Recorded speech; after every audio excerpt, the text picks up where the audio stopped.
This news update is brought to you by... Say hello to Carol. Carol talks for a living, from morning till night. So she relies on Flow's crystal clear home phone service brought to her through Flow's 100% fiber to the home network. It keeps her in the know, and because she bundles her mobile broadband and TV services, she enjoys huge savings, so she can enjoy much more for much less. So visit any Flow retail outlet, call 1-800-804-2994, or visit discoverflow.co to find out more. One-of-a-kind connection. This is how we flow.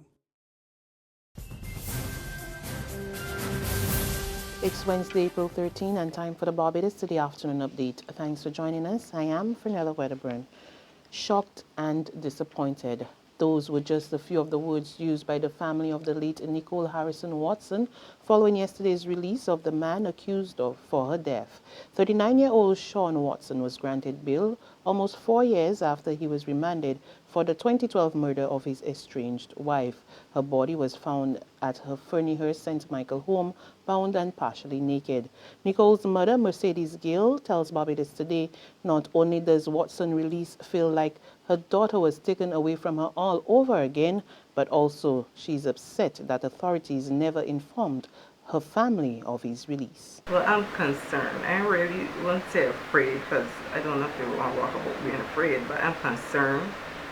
And I am disappointed really that no one in authority came and said to us, well, this is the development. Sean has been granted bail, he met the requirements, and he's out. So that we would be aware of our surroundings, aware of what is happening, because like if we heard it through the grapevine, and if we didn't, imagine I driving down the road, I go to the supermarket or the bank or something, and he's there, what I don't know what will happen, what I would do, how I would feel. I'd probably faint, you know. So I'm saying that we should have known to look what to expect, and this is what has happened, that you'll be more aware. You understand? I won't say frightened per se, but conscious of your surroundings, where you're going, what you're doing, and stuff like that. Because clearly it was a shock that he killed Nicole to begin with. Meantime, Gil's granddaughter, Samantha Harrison, tells Barbados Today the last 4 years without her mother has been tough. I always had the distraction in terms of trying to finish school, and always had family around, I always had friends around me, like I always had people around me, but it was rough in terms of, when you go from always having somebody in your life and then that person just get taken away from you one day. So it was prepared for it, so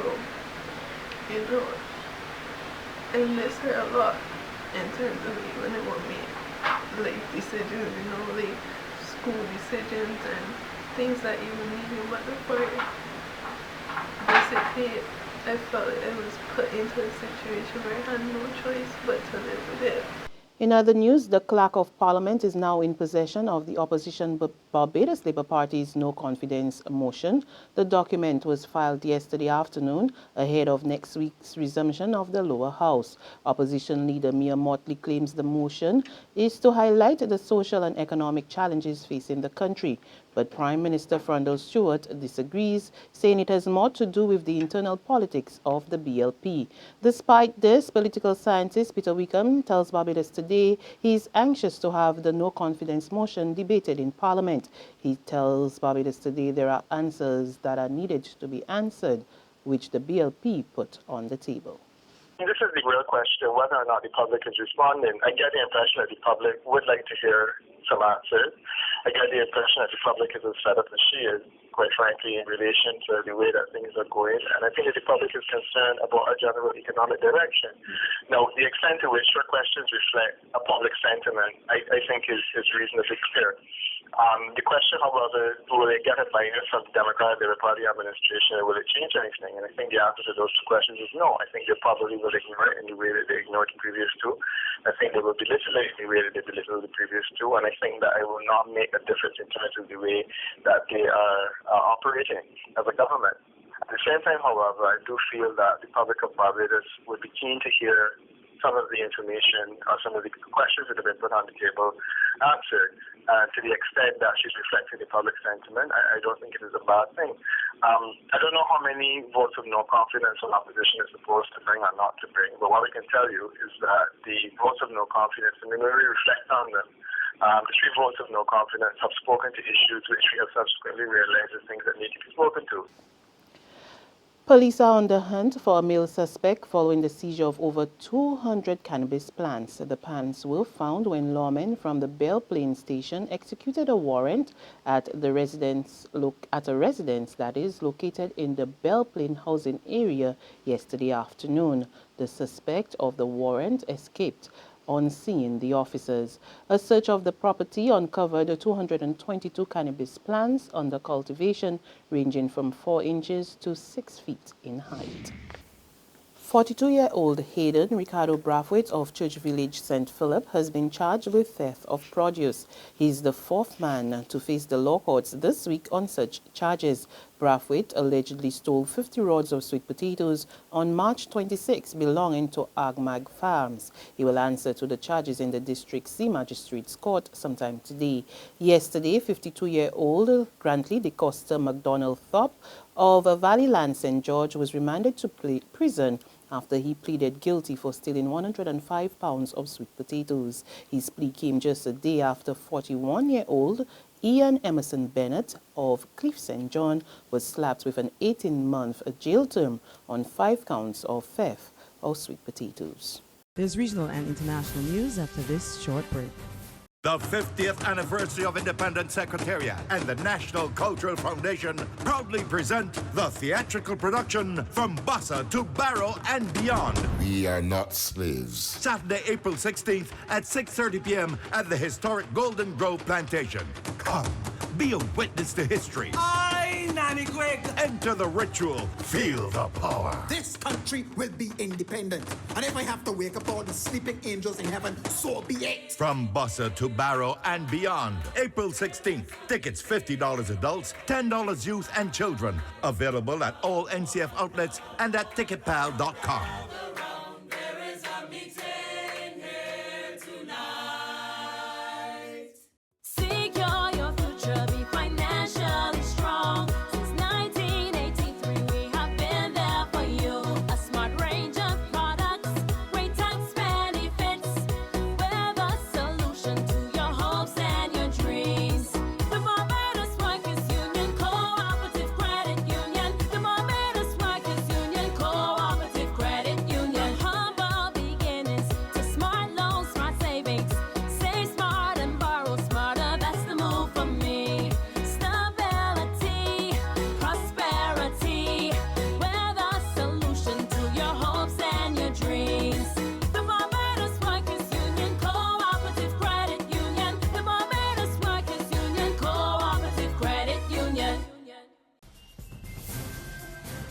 To developments in the region now, authorities in Grenada say they will soon be putting security measures in place at tourist attractions across the country. The measures, which are the first of its kind for the island, will go into effect from May 1. For the first time in the history of Grenada, Cabinet has approved 15 tourist sites that will receive protection by security. The 15 sites include the Granitang Forest Reserve, Livera National Park, Bathway Beach, Forts Matthew and Frederick, Lassages Beach, Worrell Mount Carmel Waterfall, Seven Sisters Waterfall, Tufton Hall Waterfall, Claboni Sulphur Spring, Pearls Airport and Amerindian Site, Concord Waterfalls, Annadale Waterfalls, Lake Antoine, BBC Beach and Leapers Hill. Minister of Economic Development Oliver Joseph says the move is necessary to ensure that people are kept safe when visiting the site. Finally, food shortage fears over a drought in southern Africa prompts Malawi to declare a state of national disaster and Mozambique to issue a red alert. The president of Malawi warned in a statement that some people needed aid for all of this year. Mozambique raised alert levels for southern and central regions. Zimbabwe, Lesotho and Zambia are also suffering food shortages, while South Africa says its drought is the worst in a century. According to the World Food Programme, over 10 million people across the region will need food aid in the coming year. And that's news. But for the very latest, visit our website, www.barbadostoday.bb. Also, subscribe to our e-paper, email updates, and like us on Facebook. We're also on Izumi Media and bus terminals or screenplay at supermarkets and gas stations near you, as well as Channel 99 on Flow TV and Mix 96.9 FM. I'm Frenella Wedderburn. Good afternoon.